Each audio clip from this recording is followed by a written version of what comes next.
So I came across this video that I thought was really interesting. It's called The Uncomfortable Truth About Being an American in Germany right now. And it's The Untold Abroad with Liz. That's the name of the channel. Link will be down below so you can go over and support her channel. I'm sure she would appreciate that. The reason this kind of stopped me is because, I've been hearing a lot about Americans who are in Europe who are having a difficult time because of the image of the U.S. right now. So I'm just curious to see if that's what this is about. And also me being here from the U.S. and being kind of cultureless, as I like to say, when Lisa and I have discussions about this. I'm just curious to see if I relate to anything that she has to say. So this is going to be a good video. Before we get going here, go ahead and like the video. That does help a lot. Let's see what we can see. I left the US at 21, happy to leave honestly, though I couldn't have told you exactly what I was leaving behind. I think about it now as wearing blinders. When you grow up inside something, you can't really see the shape of it. When I first arrived in Europe and Germany, I wasn't really thinking about politics. I was thinking about my life, my career. I wasn't running away from anything. I was just curious. And Germans were curious about me. They wanted to talk about American culture, American politics, pop culture. There was this real warmth and friendliness. But the longer I stayed, the more those blinders started to come off. When you're not around other Americans, when you're hearing how the rest of the world is talking about the US, you start to see it differently. Things like hyper-patriotism that felt normal growing up look strange from the outside. The quality of life differences, healthcare, work hours, public space, the US's pro-gun laws. Politics seems far away until it starts to impact you personally. When I started comparing my life in Germany to my friends and family's lives back home, I began to notice how different systems shape people's expectations of life. What feels fair, what feels stressful, what feels possible. Salaries are higher in the United States, but so I'm agreeing with everything she's saying so far. So she's doing good. She's doing good. is the exposure. You're more dependent on your employer for healthcare. You can lose your job with little notice and limited support. Paid time off, sick leave aren't guaranteed. Childcare and education come with significant costs. Parental leave can be minimal. And ultimately, more of your stability depends on how well you can absorb those risks yourself. And then over time, as I watched the US descend into this cycle of division and chaos, politically, socially, So she came here, I think it said 7 years ago. So she was 21, so she's 28, maybe going on 29 now. So a lot has definitely changed in 7 years politically over there. Stop feeling like a cycle of division and chaos politically, socially. It stopped feeling like home the way it used to. The current government has made it embarrassing, honestly, to say where I'm from. It's made me want to retreat further into German life. That's a true statement right there. I mean, I don't know if I would say, I'm embarrassed per se. It can be embarrassing, but I don't know if I have the personality to be embarrassed to say that's where I'm from. I mean, that's where I'm from. And I made the choice to leave. So that makes it a little less embarrassing. I have no plan to go back. So, and the more that I stay, the longer I stay, the more I get acclimated here in Spain and learn the language and everything. It's really interesting. It's like you start to become disconnected, where we've talked about citizenship and things like that, where when we were first here, we were not thinking like that. But yeah, so I don't know if I would say I'm embarrassed, but what's going on over there right now, I'm just as confused as any other, American.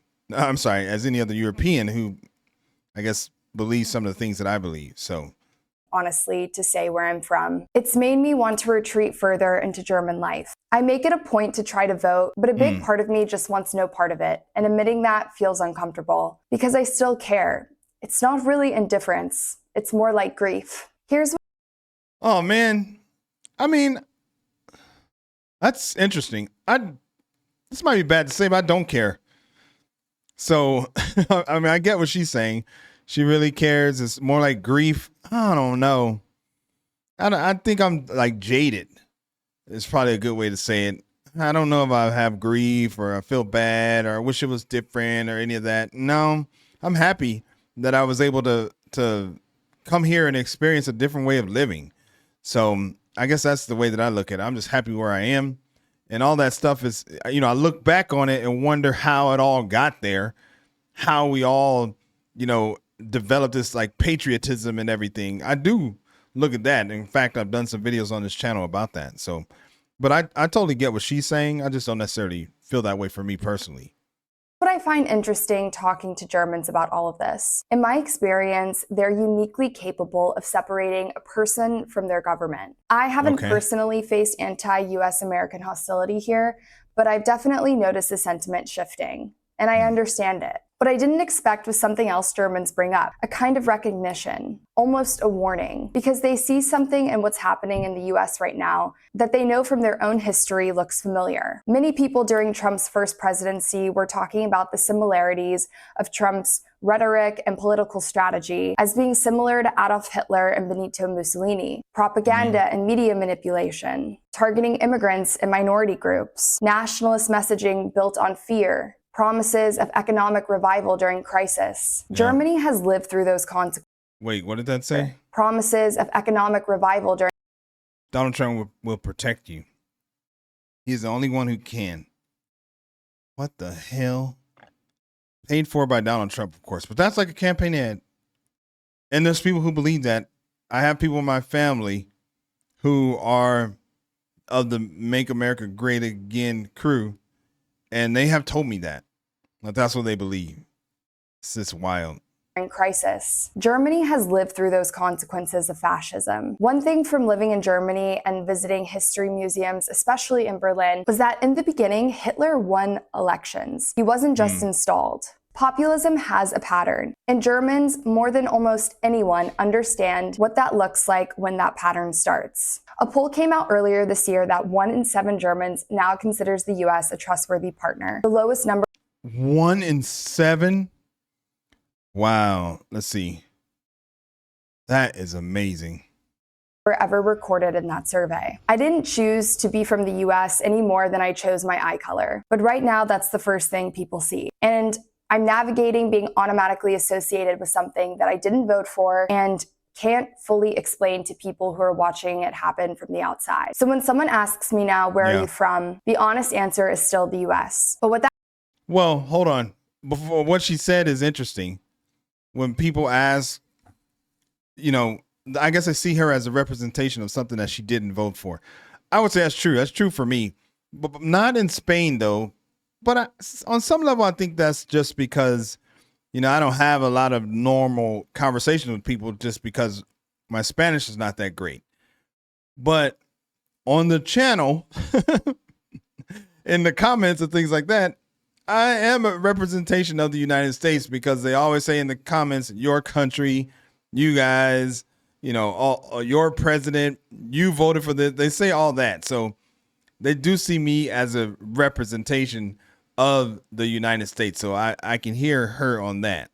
Outside. So when someone asks me now, where are you from? The honest answer is still the US. But what that means to me and what that means to people asking has changed a lot. If you're German and you're watching this, I want you to know that most US Americans I know over in Germany are not indifferent to what's happening. We're embarrassed, we're frustrated, and a lot of us are grateful that you've been able to separate us from our government, even when that has gotten a lot harder to do. If you're a US American, whether you're abroad.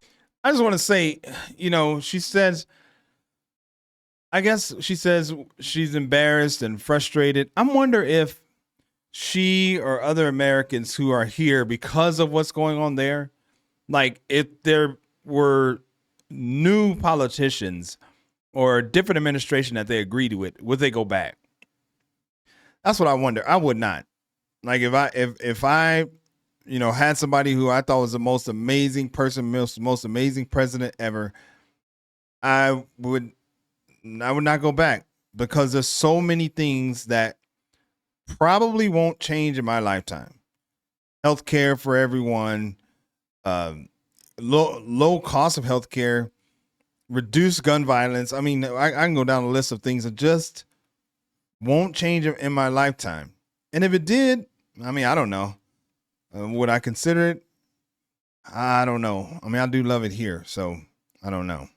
or back home, and that has gotten a lot harder to do. If you're a US American, whether you're abroad or back home in the States, I'm curious what this looks like from where you're standing. If you're new here, this is my channel Untold Abroad, where I like to talk about cultural contrasts. Obviously, what's happening in the States right now and what it feels like to be a US American living in Germany has a lot of layers and context. This video was a little bit more personal than I normally do, but I thought it was important to cover. Thank you all for watching.